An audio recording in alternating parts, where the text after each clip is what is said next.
Olá, bem-vindos a mais um estudo do Evangelho segundo o Espiritismo. Estamos no terceiro estudo do capítulo 27. Pedi e obtereis. Nos dois primeiros estudos, nós acompanhamos os comentários de Kardec sobre as passagens evangélicas que falam do ensinamento do Cristo sobre o pedido, sobre a prece, sobre a rogativa. Kardec trabalha, então, os mecanismos da oração, demonstrando a sua eficácia, as vantagens daquele que ora e o que ele consegue obter, além da interpretação das palavras do Cristo, quando ele disse que basta pedirmos para sermos atendidos. Já falamos aqui que, logicamente, não é tudo o que pedimos que é atendido, senão reinaria o caos. Mas sim que Deus conhece as nossas necessidades e quer que trabalhemos a humildade quando reconhecemos a grandeza dele e quando nos colocamos na condição de pedintes, rogando o auxílio, a intervenção divina, além de cultivar uma conduta para que tenhamos mérito. Trabalhamos o conceito do mérito, aquele que realmente tem condições de ter suas sugestões atendidas. Vimos as características do pensamento que levam a nossa oração para aqueles que precisam, aqueles que estão em nossos pedidos, determinado pela vontade. Vimos também outro benefício da oração, que é a companhia dos bons espíritos, que nos têm por simpatia como pessoas que merecem o cuidado deles, ou de entes que já desencarnaram. Então, analisamos tudo isso para identificar os benefícios da oração, as características da prece e que Deus quer estimular em nós o exercício da oração diária, seja pela manhã, seja antes de dormir, pedindo durante o dia resistência para as provações e analisando ao final do dia, por meio da autoanálise, do autoconhecimento, o que pode ser melhorado para o dia seguinte. Entramos então em mais um item do Evangelho que trata da ação magnética da oração, da influência benéfica que a prece nos traz e que a oração não é um mero repetir de palavras, de expressões, mas sim a intenção que há no pensamento, no coração do indivíduo que ora. A prece, portanto, é um benefício para os sofredores, as pessoas que estão em nossas mentes, a fim de que os auxiliemos também.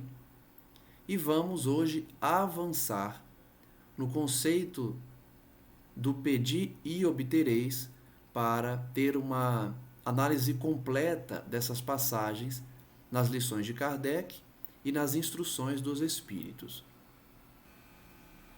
No último estudo, paramos então neste parágrafo que trata dos benefícios, mas que não se limitam esses benefícios, esses efeitos da prece, não estão limitados apenas em tudo que abordamos e que agora fiz um breve resumo.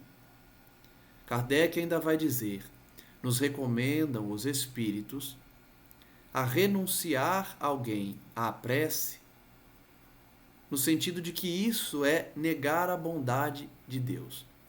É recusar para si a assistência divina e para com os outros abrir mão do bem que lhes pode fazer. Então a recomendação dos espíritos é: não renuncie à prece, porque ao renunciar, você está agindo como um espírito rebelde, que recusa o auxílio divino e deixa de realizar uma caridade, que é a oração pelo próximo. Ele diz que, acedendo ao pedido que se lhe faz, Deus muitas vezes objetiva recompensar a intenção, o devotamento e a fé daquele que ora.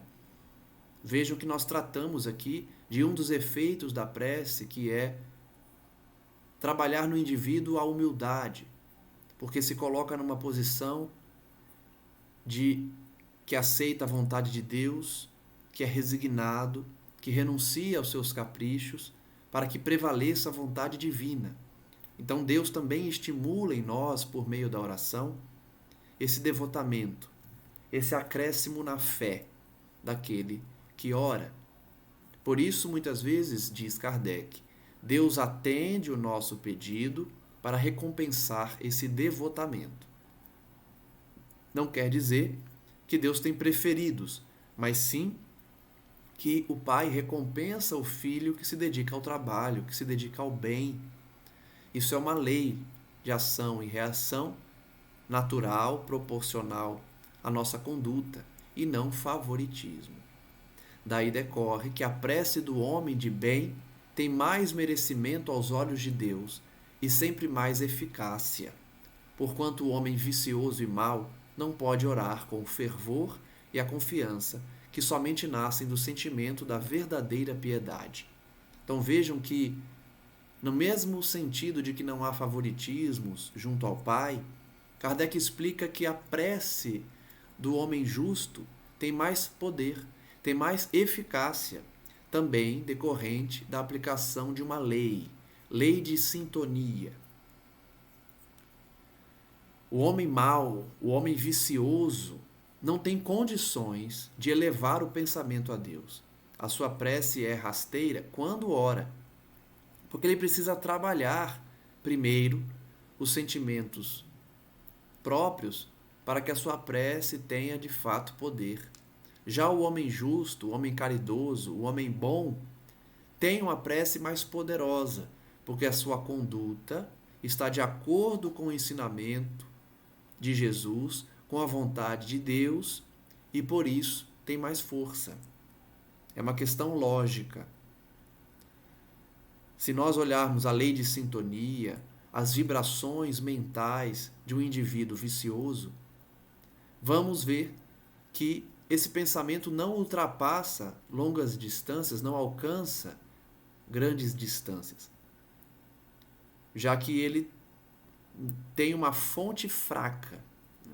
A fonte desse pensamento não tem uma força tamanha de dar um impulso àquela oração, àquele pedido. Então, o homem justo tem mais merecimento e, por consequência, a sua prece tem mais eficácia. Isso a gente pode atestar por nós mesmos. Quando estamos num dia de perturbação, de nervosismo, de cólera, de irritação, a nossa prece é conturbada, a nossa prece não tem aquela concentração, e nós podemos atestar isso, de que não sentimos da mesma forma de quando estamos em paz, serenos, quando acabamos de realizar um ato caridoso. A oração tem mais força. Nós conseguimos sentir isso por nós mesmos, nas nossas próprias orações, analisando os nossos próprios pensamentos. Quando oramos com calma, com sentimento de amor ao próximo, com fé, nós mesmos conseguimos sentir que essa prece tem mais eficácia do que aquela proferida no momento de irritação, por exemplo. Então, essa questão da eficácia decorre da elevação do indivíduo que ora.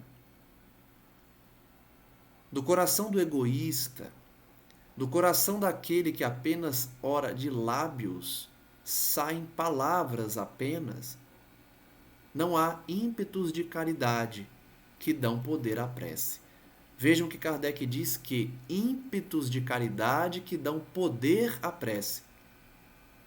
Ter ímpetos de caridade é orar pedindo por alguém. É orar pedindo assistência a alguém que sofre, a alguém que precisa. Que possamos então dar ímpetos de caridade às nossas orações, para que elas tenham poder. Tão claramente isso se compreende que, por um movimento instintivo, quem se quer recomendar as preces de outrem falo de preferência as daqueles cujo proceder sente-se a de ser mais agradável a Deus, pois que são mais prontamente ouvidos. O que ele disse nesse final aí? Que a escrita parece estar rebuscada, confusa, mas é muito simples. Ele está dizendo que a oração de quem é bom tem mais força, e isso a gente atesta aqui na terra. Por quê? Quando estamos precisando de oração, nós pedimos prece para alguém que nós conhecemos, que tenha bom caráter, que tenha uma conduta cristã. Então nós mesmos sabemos que não adianta pedir orações a alguém desequilibrado, a alguém vicioso. Então isso se compreende de forma muito fácil quando nós pedimos prece a alguém de forma instintiva. Esse alguém é sempre alguém que consideramos, que sabemos, que tem uma conduta digna. Instintivamente, então, sabemos que a oração dessa pessoa será ouvida. Por exercer a prece uma ação magnética, poder-se-ia supor que o seu efeito depende da força fluídica. Olha só o raciocínio de Kardec. Ele explica o poder magnético da oração, a questão fluídica, porque estamos mergulhados nesse fluido cósmico universal, no fluido universal, e que por isso alguns poderiam pensar: o efeito da prece depende da força da ação magnética, já que a prece circula no fluido universal por meio do pensamento. Mas ele diz que não é assim. A prece, então, o efeito da prece não depende da ação magnética.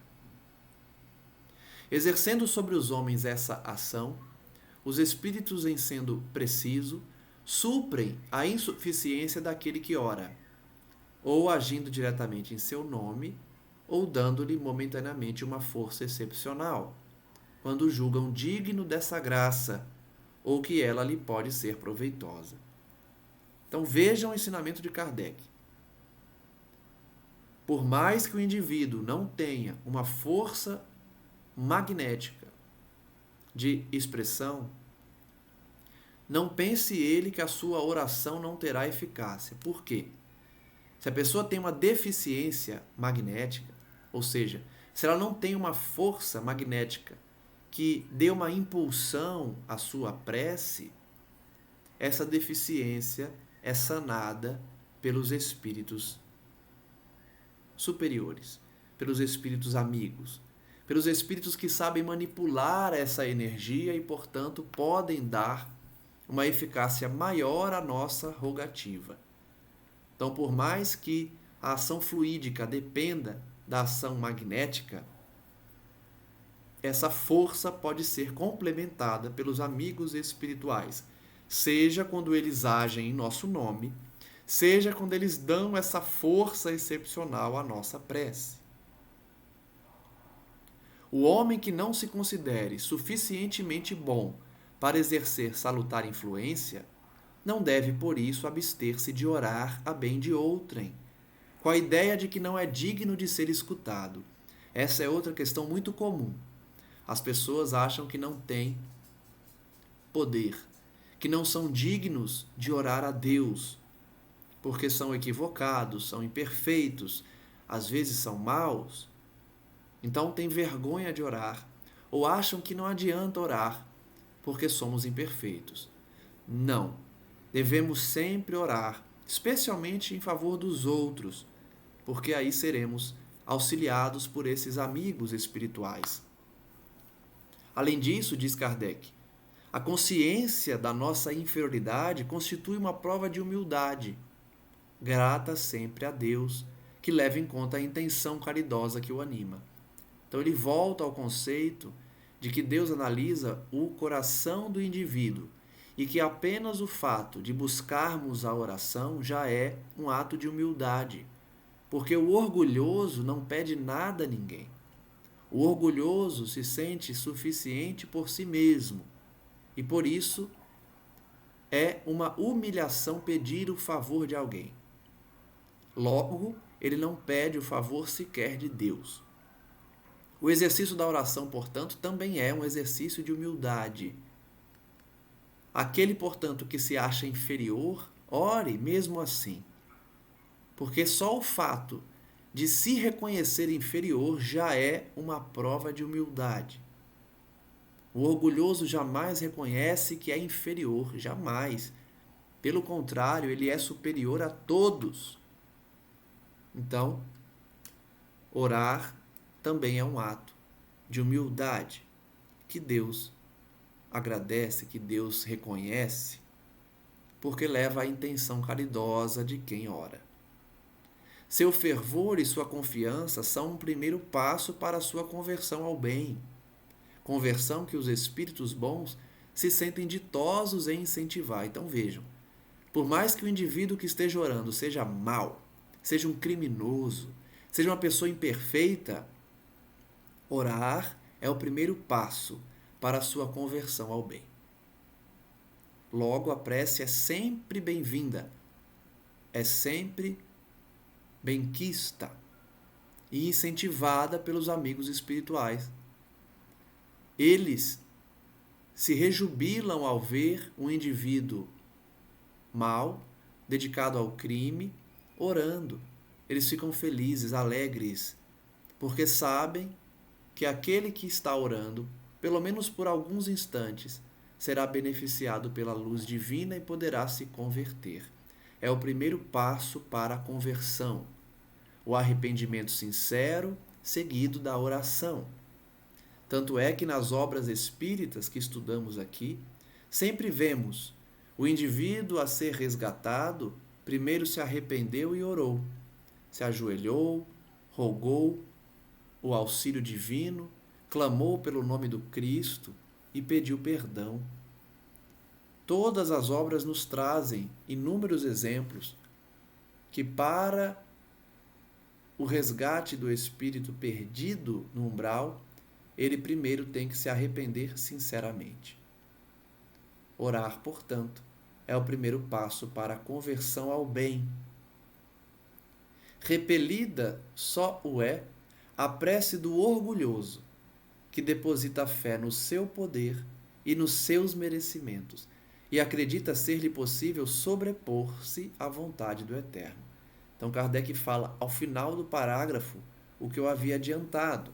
A prece do orgulhoso não pede nada, não reconhece a grandeza de Deus e se sente suficiente por si mesmo, já que ele está acima até mesmo da vontade do Pai. Isso na cabeça dele, né? A cabeça do orgulhoso se coloca acima de Deus, e que nós sabemos ser um grande equívoco. Kardec prossegue: está no pensamento o poder da prece. Já estudamos aqui.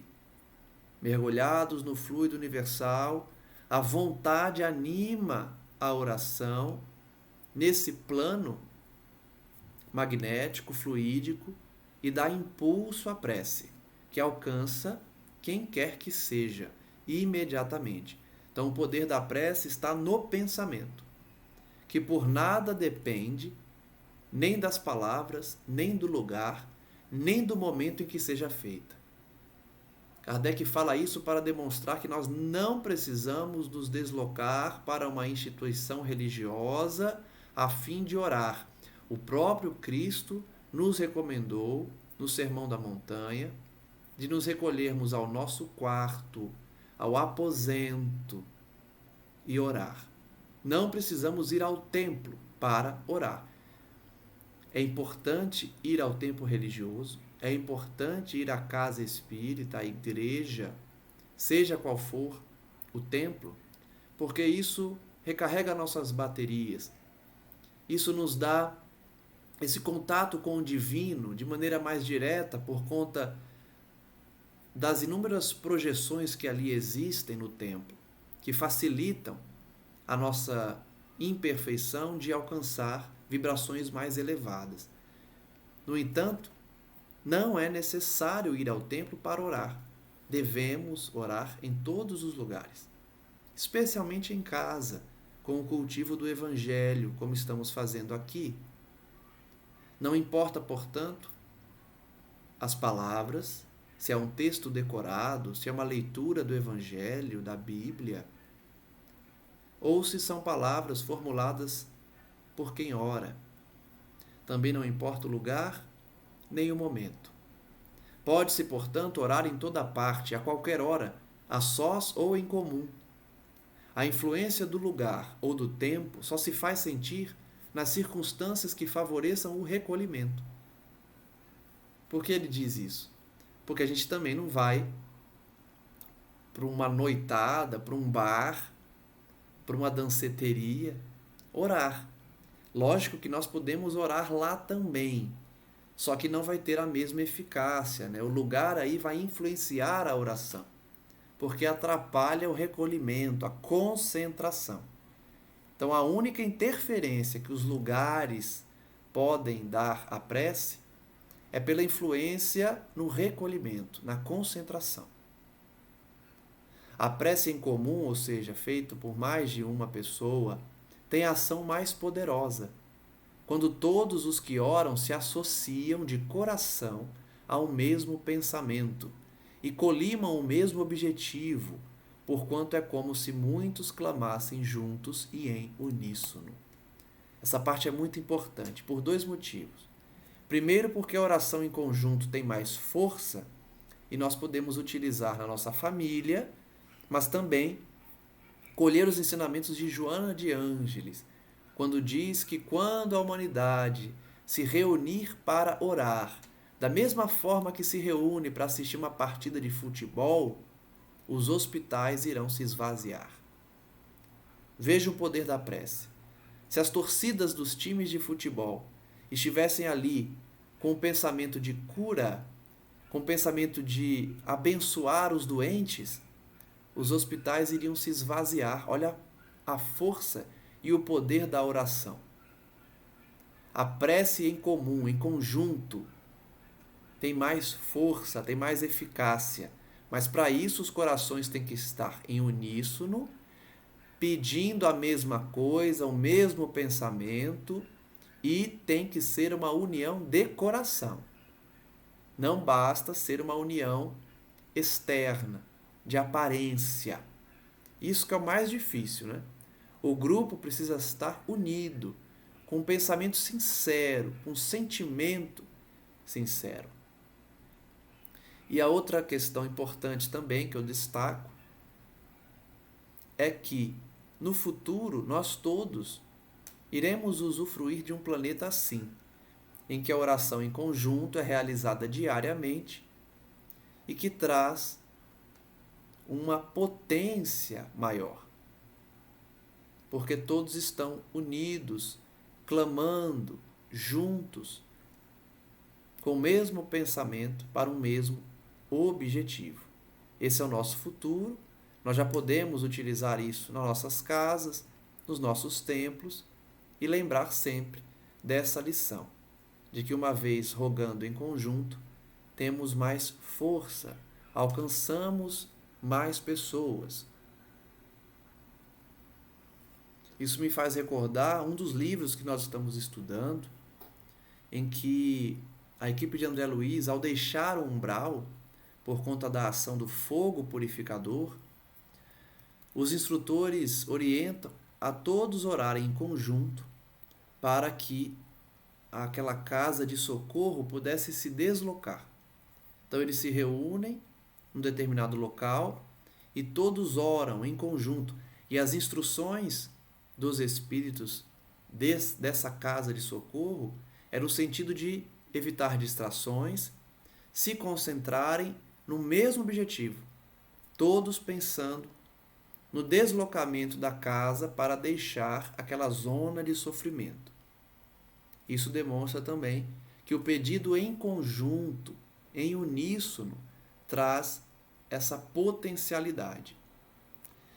Kardec, no entanto, faz a seguinte reflexão: mas que importa seja grande o número de pessoas reunidas para orar, se cada uma atua isoladamente e por conta própria. Então ele deixa claro, não adianta reunir uma multidão para orar, se não estiverem de coração e sentimento unidos, em uníssono, todos pedindo a mesma coisa, com a mesma intenção, com o mesmo fervor.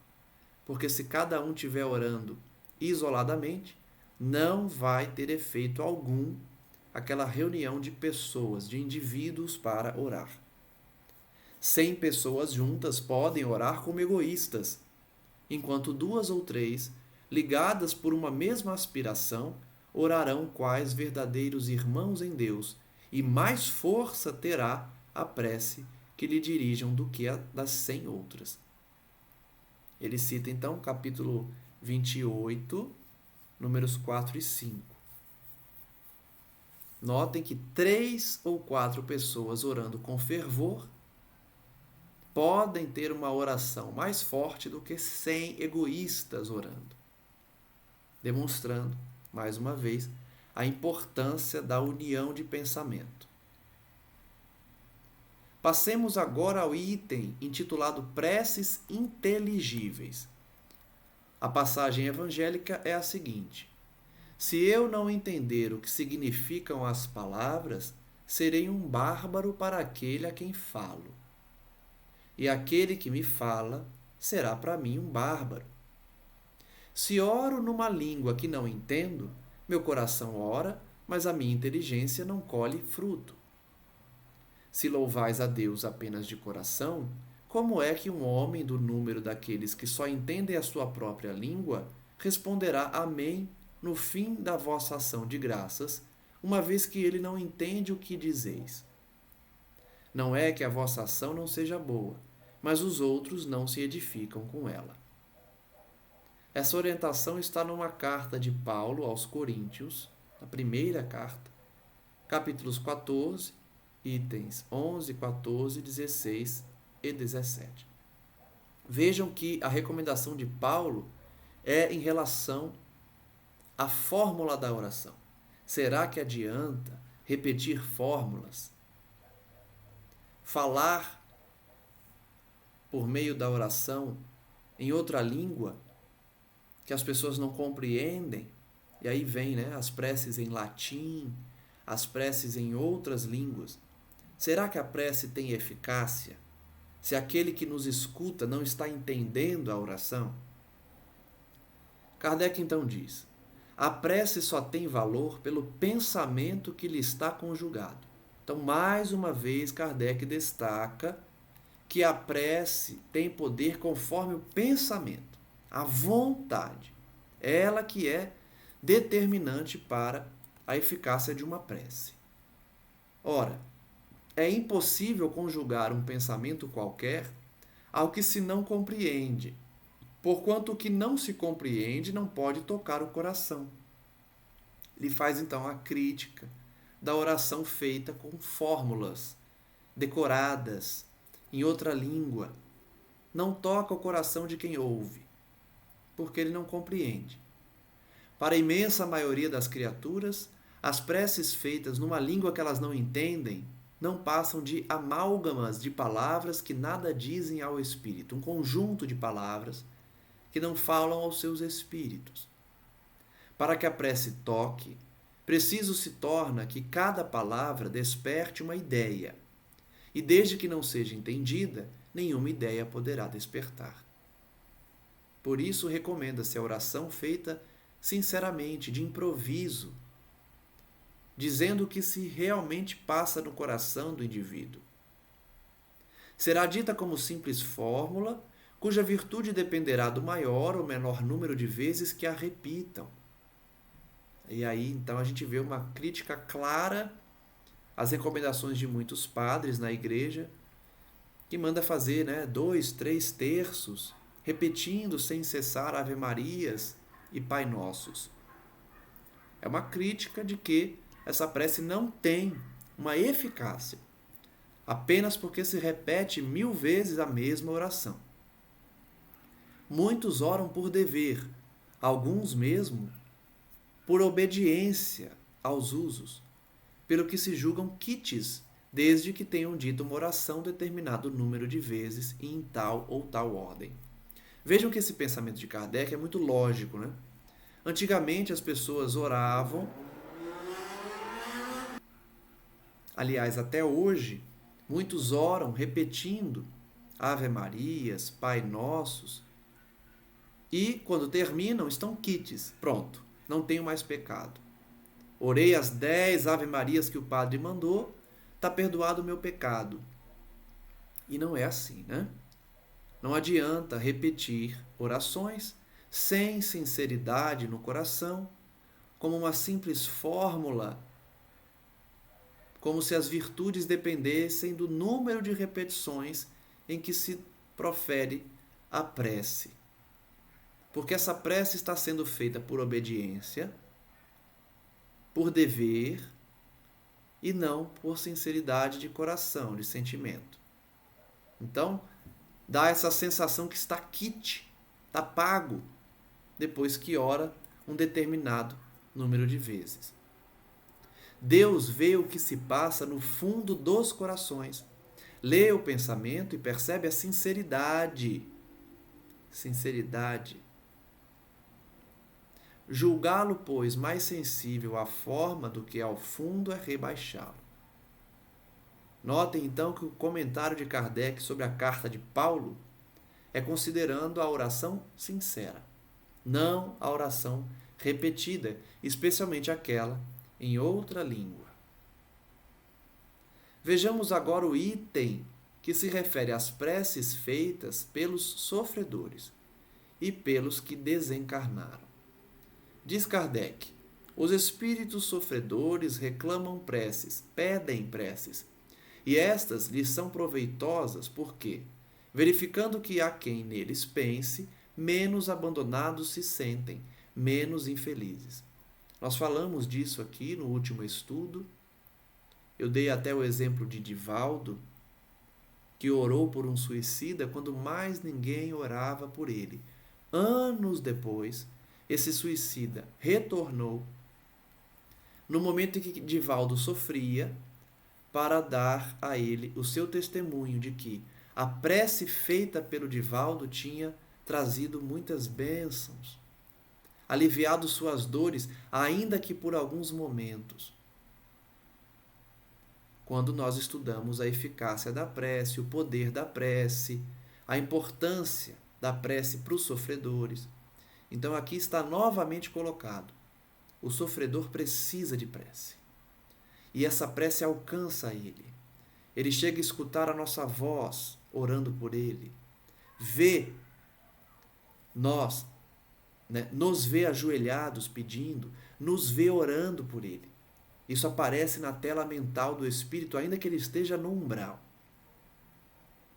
A prece sincera o alcança e ele se sente menos infeliz. Por quê? Alguém está pensando nele, alguém está pedindo por ele.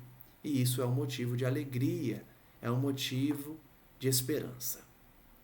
Entretanto, diz Kardec, a prece tem sobre eles ação mais direta. Então, além de trazer esse efeito de que eles estão sendo lembrados por alguém, tem outra função: reanima-os. Incute-lhes o desejo de se elevarem pelo arrependimento e pela reparação. Notem a importância desses dois conceitos que a gente sempre fala aqui: arrependimento e reparação. É da lei.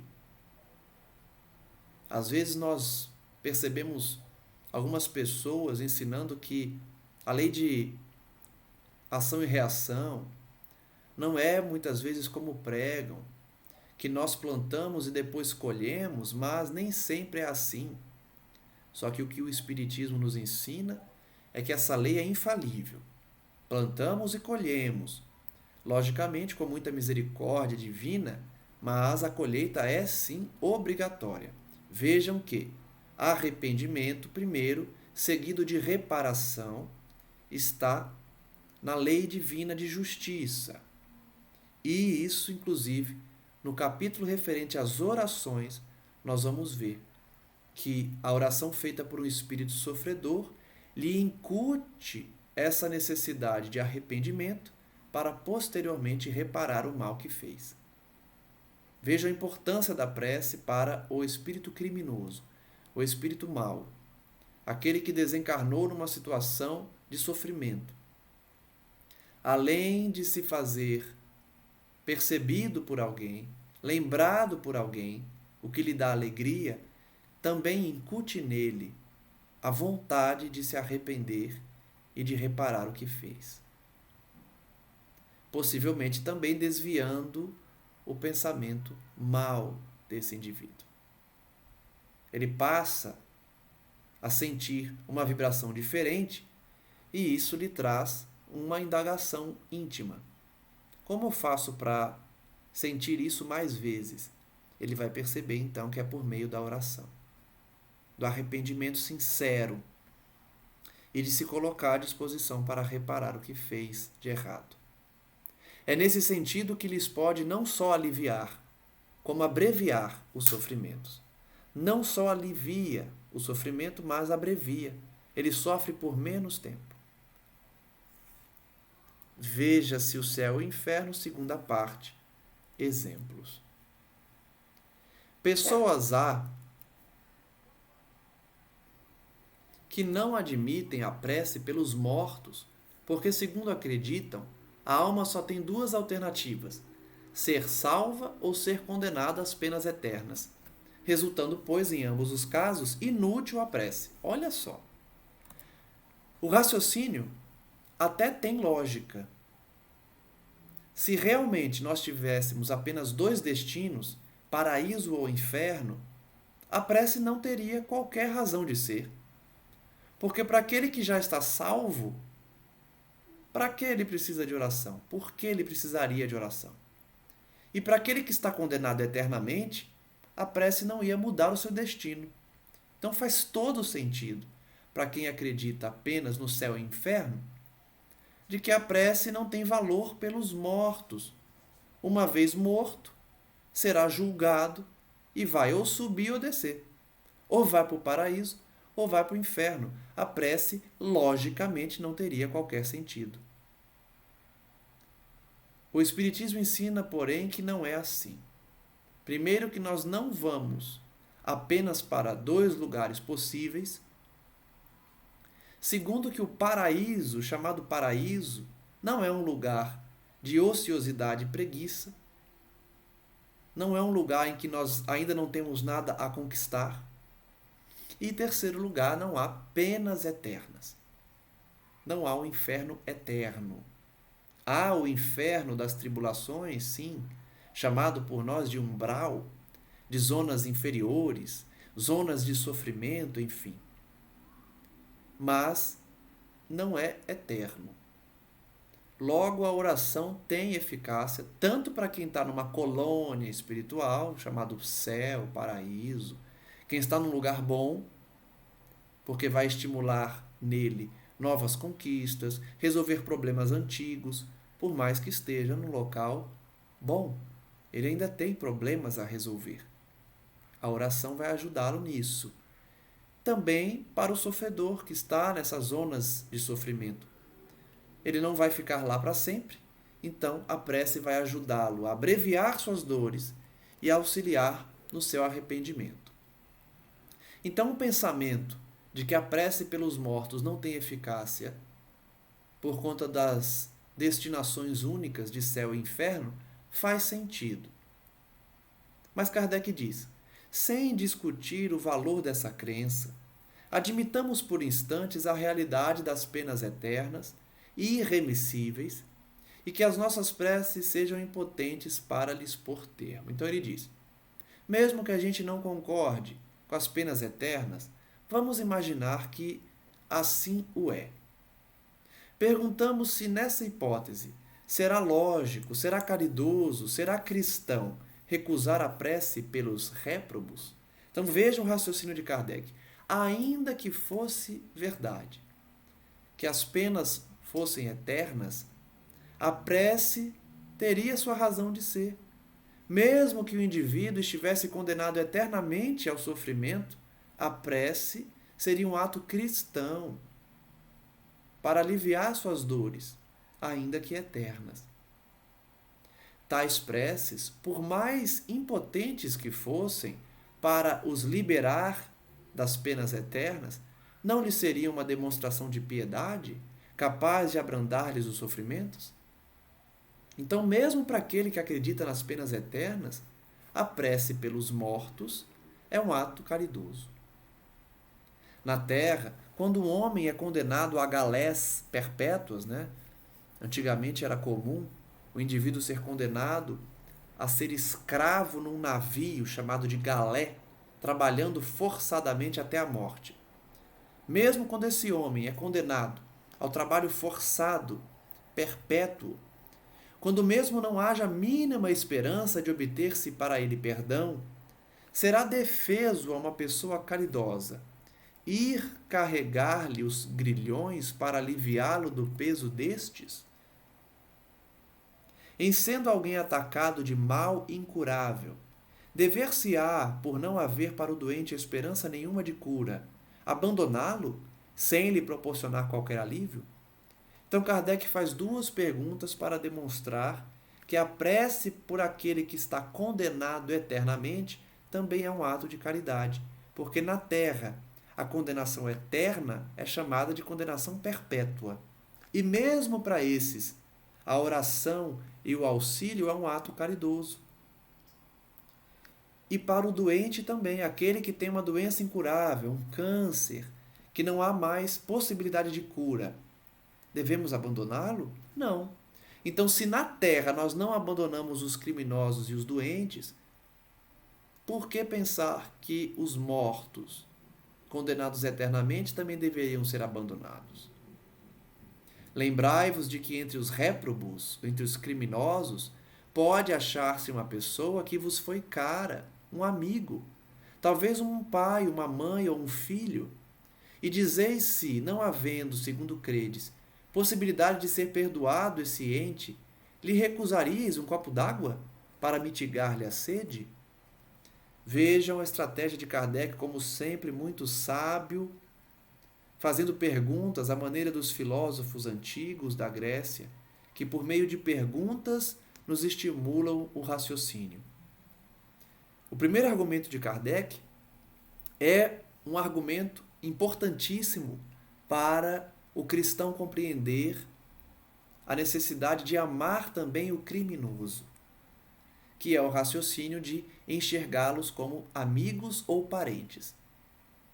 Se um criminoso é parente nosso, nós negamos a ele um copo d'água?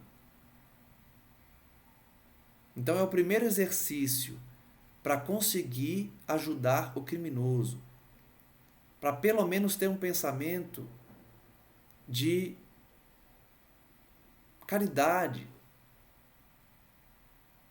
por mais que o criminoso tenha cometido um crime terrível. Ele pode ser um amigo nosso, um pai, uma mãe. E mesmo sendo criminoso, negaríamos um copo d'água para nossa mãe, para o nosso pai? Um bálsamo que lhe seque as chagas? Não faríeis por ele o que faríeis por um galé? Ou seja, por um condenado em pena perpétua? Não lhe daríeis uma prova de amor, uma consolação? Não, isso cristão não seria. Ou seja, negar um copo d'água, negar uma ajuda a um parente, por mais que fosse criminoso, não seria cristão. Uma crença que petrifica o coração é incompatível com a crença em um Deus que põe na primeira categoria dos deveres o amor ao próximo. Olha o raciocínio de Kardec. Se Deus, na figura do Cristo, colocou o amor ao próximo como fundamento da nossa crença, já que Jesus deixou bem claro que o resumo da sua doutrina está em amar ao próximo como a nós mesmos, a Deus acima de tudo e de todos, acima de todas as coisas, amar aos inimigos, perdoar. Como pensar que essa crença, fundamentada no amor ao próximo, significa petrificar o coração, pregando que não devemos orar pelos mortos? A não eternidade das penas não implica a negação de uma penalidade temporária, dado não ser possível que Deus, em sua justiça, confunda o bem e o mal. Então, primeiro Kardec trouxe que, mesmo para aquele que acredita nas penas eternas, orar por alguém é um ato de caridade, fundamentado na crença cristã, de amor ao próximo. Mas, ainda que as penas não sejam eternas, nós não estamos negando uma pena temporária. Existem as penas, como eu falei, existem zonas de sofrimento, mas não são eternas. Porque Deus, na sua justiça, não condenaria alguém eternamente ao sofrimento. Não faz sentido se analisarmos os atributos de Deus. Deus, em sua justiça, não confunde bem com o mal. Ora, negar neste caso a eficácia da prece fora negar a eficácia da consolação, dos encorajamentos, dos bons conselhos.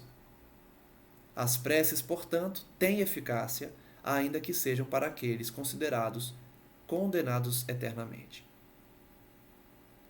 Fora negar a força que aurimos da assistência moral dos que nos querem bem.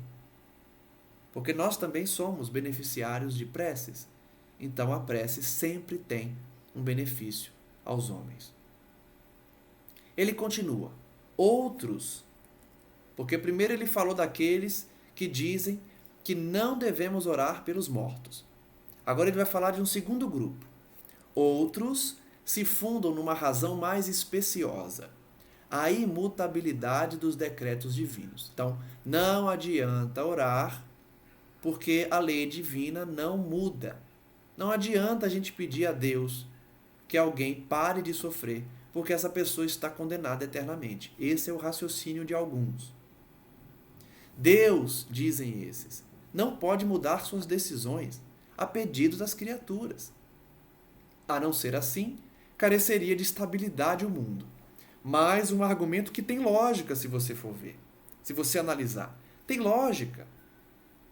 Mas é baseado numa premissa falsa, de que a condenação eterna seria um fundamento da lei divina. E não é. Não há eternidade nas penas aplicadas por Deus. Logo, se não há eternidade nas penas aplicadas por Ele, não é mudar a lei divina orar por alguém pedindo a sua salvação. Percebem o raciocínio de Kardec? Se não é um fundamento da lei divina, não há pretensão de se mudar essa lei quando pedimos por alguém. Não há quebra dessa estabilidade da lei de Deus. Para essas pessoas, o homem nada tem de pedir a Deus, só lhe cabendo submeter-se e adorá-lo. É uma visão infantil de Deus. Nós não temos que pedir nada, somente adorar. Somente submetermos-nos cegamente a algo que muitas vezes não é a vontade divina, mas sim o capricho dos homens. Esse é o cuidado que devemos ter. Porque as pessoas nos acusam de heresia, de estarmos desafiando a vontade de Deus. Não. Nós desafiamos os caprichos dos homens, porque não acreditamos em certos fundamentos que se colocam como sendo divinos, mas que na verdade são fruto do preconceito dos homens e da ignorância dos povos antigos. Nós não estamos desafiando Deus, desafiamos os caprichos dos homens que querem impor ideias que não são divinas. É diferente. Então, sim, reconhecemos que Deus deve ser adorado, reconhecemos que devemos ter submissão à vontade divina. Sim, não estamos negando isso. Mas, quando pregamos que a oração por alguém que foi criminoso não constitui ofensa à lei divina, nós não estamos desafiando a vontade do Pai. Nós não estamos deixando de ser submissos nem de adorá-lo. Estamos apenas tirando uma conclusão de um atributo que reconhecemos existir em Deus, que é o atributo da justiça. Se ele é soberanamente bom e justo, não faz sentido. Por consequência, as penas eternas. Isso é raciocínio, isso é fé raciocinada. Continuamos adorando Deus, colocando Ele acima de tudo e de todos, porque é Criador de todos nós e de todas as coisas. Porém, alguns ensinamentos que supostamente colocaram como sendo absolutos dele, estamos vendo hoje que não são. Foram imposições dos homens e não de Deus. Kardec diz: há nesse modo de raciocinar uma aplicação falsa do princípio da imutabilidade da lei divina, ou melhor, ignorância da lei no que concerne à penalidade futura. Vejam que Kardec está dizendo exatamente o que eu adiantei agora há pouco. Nós não estamos afrontando a lei divina. Estamos demonstrando que essa premissa de que as penas são eternas é uma premissa falsa. É uma ignorância da lei divina. A penalidade futura não é eterna. Então a gente está reconhecendo a falsidade da premissa e não da origem divina. Essa lei revelam-na hoje os Espíritos do Senhor, quando o homem se tornou suficientemente maduro para compreender o que, na fé, é conforme ou contrário aos atributos divinos. Então, o que eu acabei de falar, uma vez amadurecido pela razão, pela ciência, o homem consegue enxergar hoje, somado ao conhecimento da espiritualidade, que o atributo divino da justiça não permite as penas eternas. É o mesmo raciocínio para a reencarnação. Reencarnação não existe, não aceitam a reencarnação, está na Bíblia. Hoje nós conseguimos entender, enxergar que em nenhum momento Deus e Jesus, porque os atos de Jesus que estão descritos na Bíblia, no Novo Testamento, não há negação da reencarnação. Pelo contrário, há a confirmação da reencarnação. Hoje nós conseguimos entender isso. O mesmo raciocínio para enxergar que as penas não são eternas. Estamos maduros na razão para assim entender. Os atributos divinos, portanto, nos permitem concluir que as penas são temporárias e que a oração auxilia e diminui o tempo de sofrimento desses espíritos. Segundo o dogma da eternidade absoluta das penas, não se levam em conta ao culpado os remorsos nem o arrependimento. Kardec continua construindo o pensamento. Por quê? Porque o dogma das penas eternas trazem a completa ineficácia do arrependimento.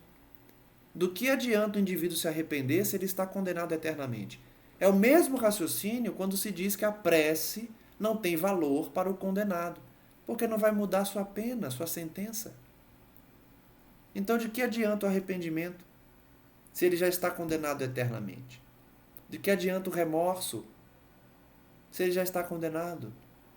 É-lhe inútil todo desejo de melhorar-se. Está condenado a conservar-se perpetuamente no mal, que aí entra outra crença falsa, que é o diabo. Se ele é um indivíduo, um ser criado por Deus para ser eternamente mal, isso ofende a razão quando analisamos o atributo de Deus de perfeição, de bondade. Como ele poderia criar um ser condenado à maldade eterna e que leva os homens com um poder quase que alcança o poder divino para arrastar os meros mortais ao erro e ao mal? Então são várias premissas falsas, vários dogmas que o Espiritismo vem desconstruir, sem negar o atributo divino. Então, o arrependimento e o remorso também são conceitos que se extraem das penas temporárias e não eternas. Porque somente nas penas temporárias é que o arrependimento ganha força, que o remorso tem razão de ser. porque a pessoa vai se arrepender e depois vai reparar o mal, deixando a região de sofrimento, deixando o inferno, que não é eterno. Se a sua condenação foi por determinado tempo, a pena cessará, uma vez expirado esse tempo. Mas quem poderá afirmar que ele então possua melhores sentimentos? Quem poderá dizer que, a exemplo de muitos condenados da terra, ao sair da prisão, ele não seja tão mau quanto antes? No primeiro caso, seria manter na dor do castigo um homem que volveu ao bem. No segundo, seria agraciar a um que continua culpado. Então veja o raciocínio de Kardec. O dogma das penas eternas beneficia quem se arrepende. Aliás, beneficia quem não se arrepende, quem continua no mal. Porque se a função da pena é ressocializar o criminoso, é trazer o criminoso para a bondade, aquele que se arrependeu e sua pena findou, vai poder deixar o umbral. Enquanto que aquele que não se arrependeu, mas o prazo da sua pena findou, também deixará o umbral, o inferno.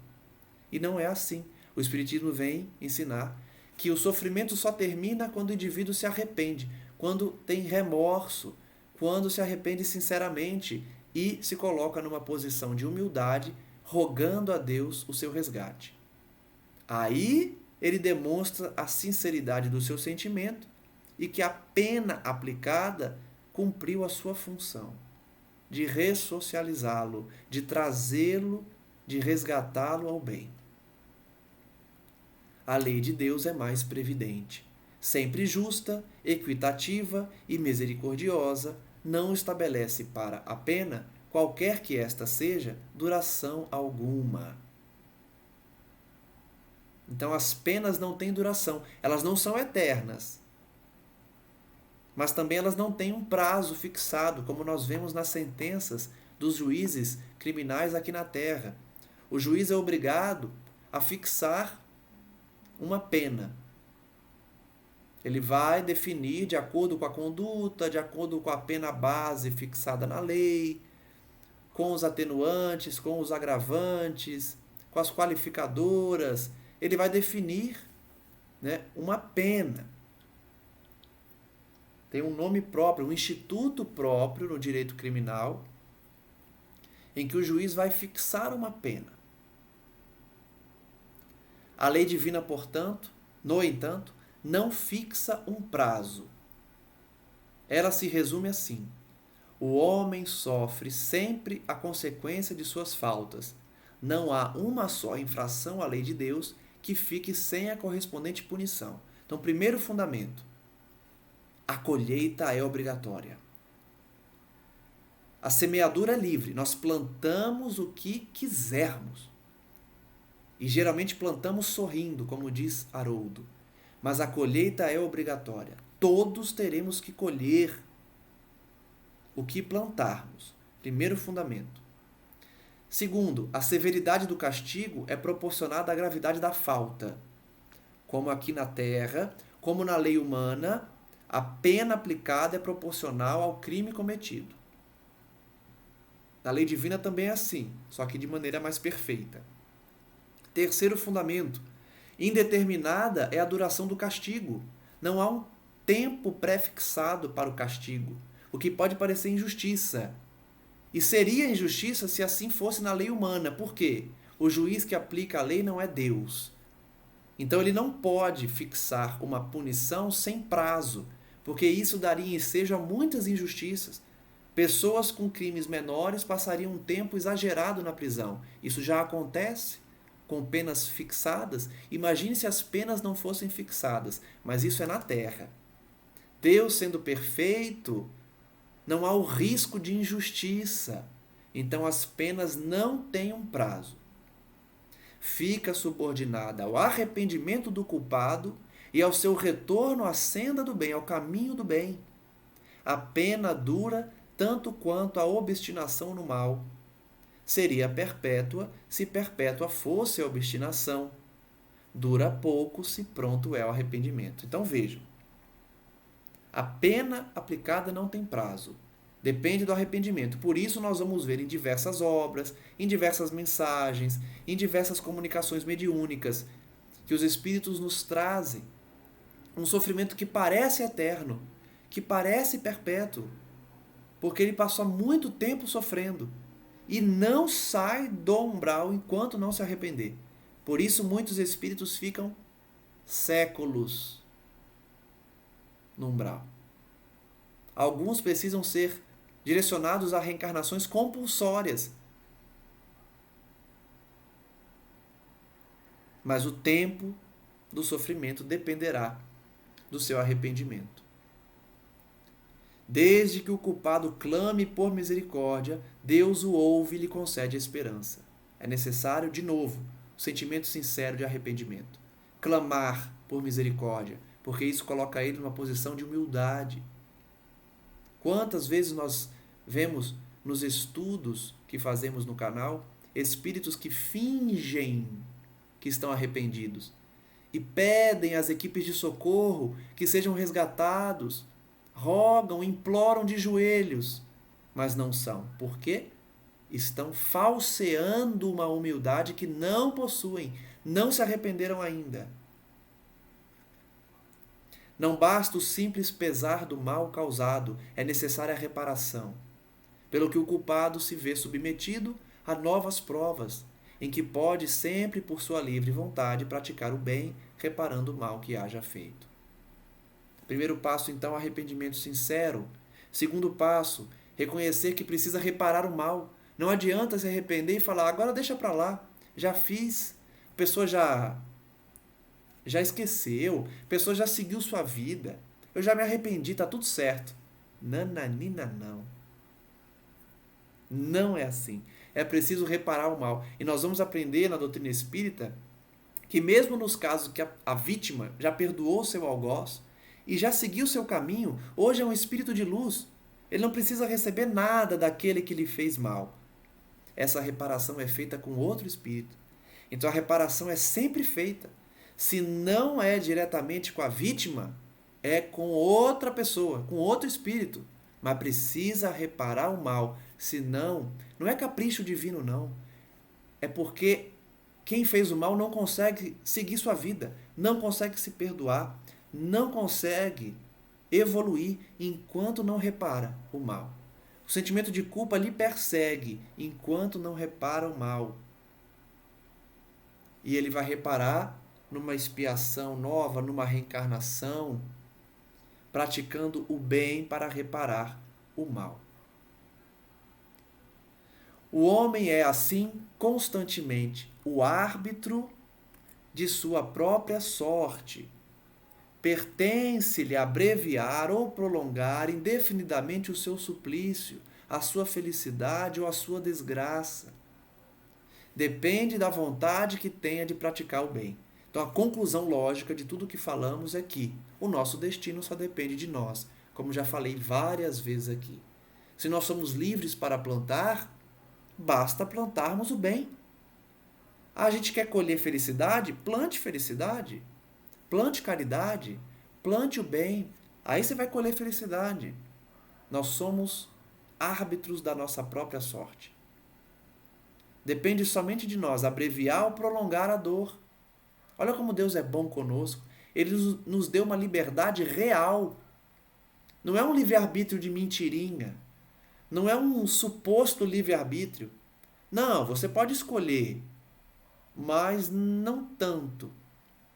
A verdade é que a escolha é absoluta. A gente pode escolher o que a gente quiser. Lógico que há limites, porque se não houvesse limites, pessoas que não merecem sofrer, sofreriam.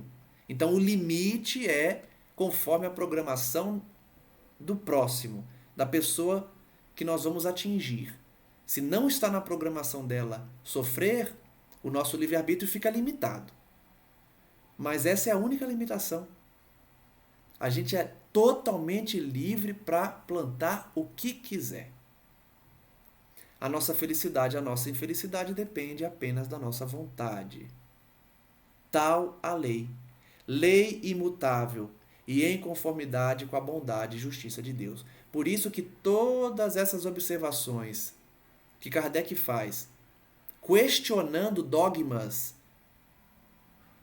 de que as penas são eternas, de que não adianta orar porque a pessoa já está condenada, da existência do inferno, da existência do diabo, de que não há reencarnação, todos esses questionamentos derivam de uma análise fria e racional dos atributos de Deus. Então vamos analisar o atributo da bondade, vamos analisar o atributo divino da justiça. Basta analisar esses atributos para chegar a essas conclusões, que as penas não são eternas, que o nosso bem-estar depende somente de nós, que as nossas penas podem findar se nos arrependermos sinceramente. Assim, o espírito culpado e infeliz pode sempre salvar-se a si mesmo. A lei de Deus estabelece a condição em que se lhe torna possível fazê-lo. Olha que bonito, nós não dependemos de ninguém, somente de nós mesmos. Nós nos salvamos pelo arrependimento sincero, pela busca da oração. O que as mais das vezes lhe falta é vontade, força, coragem. Se por nossas preces lhes inspiramos essa vontade, se o amparamos e animamos, se pelos nossos conselhos lhe damos as luzes de que carece, em lugar de pedirmos a Deus que derrogue a sua lei, tornamo-nos instrumentos da execução de outra lei, também sua, a lei de amor e de caridade. Execução em que, desse modo, ele nos permite participar, dando nós mesmos com isso uma prova de caridade. Então Kardec finaliza esse pensamento dizendo: pela prece nós podemos inspirar ao criminoso a necessidade de arrependimento e de reparação. E se Deus permite que a nossa prece cause isso, Deus está nos concedendo uma oportunidade de caridade. Orar por um criminoso falecido, por um espírito sofredor, é uma oportunidade que Deus dá de praticarmos a caridade. Porque por meio dessa prece nós poderemos libertar esse indivíduo, libertar um sofredor, um criminoso condenado para a luz, para o bem. Olha que feito bonito, que feito que dá orgulho para nós. Por meio da nossa oração nós libertamos alguém. É uma oportunidade que Deus dá de participarmos da sua lei. Olha como Deus é bom e lindo. Ele não faz tudo. Ele pode fazer tudo e ele faz o que ele quer. Mas ele permite que nós façamos, que nós possamos dar a nossa contribuição imperfeita, pequena, mas ele permite que todos nós participemos também da execução da sua justiça.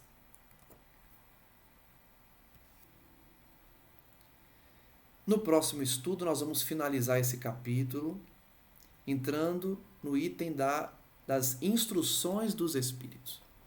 Depois de todos esses comentários sobre a lei divina, sobre a justiça de Deus, sobre o poder e eficácia da prece, sobre o pedir e obtereis, nós vamos ver o que a espiritualidade tem a nos dizer.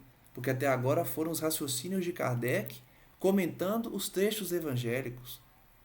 A carta de Paulo, primeira epístola de Paulo. Então, no próximo estudo, nós finalizaremos esse capítulo analisando as instruções dos Espíritos.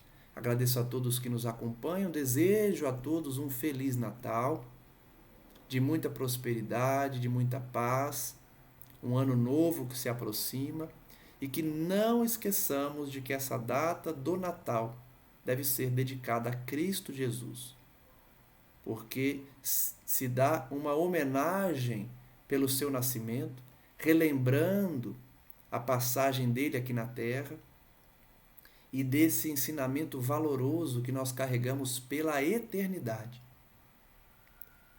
Quando atingirmos a perfeição, lembraremos dessa época aqui na Terra, como a época que nós conhecemos Cristo, o seu Evangelho, as leis imutáveis de Deus, as leis eternas.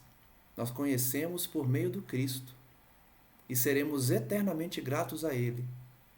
porque levaremos esses fundamentos que estudamos aqui, essas leis, esses exemplos que ele deu, e imitaremos os seus gestos pela eternidade.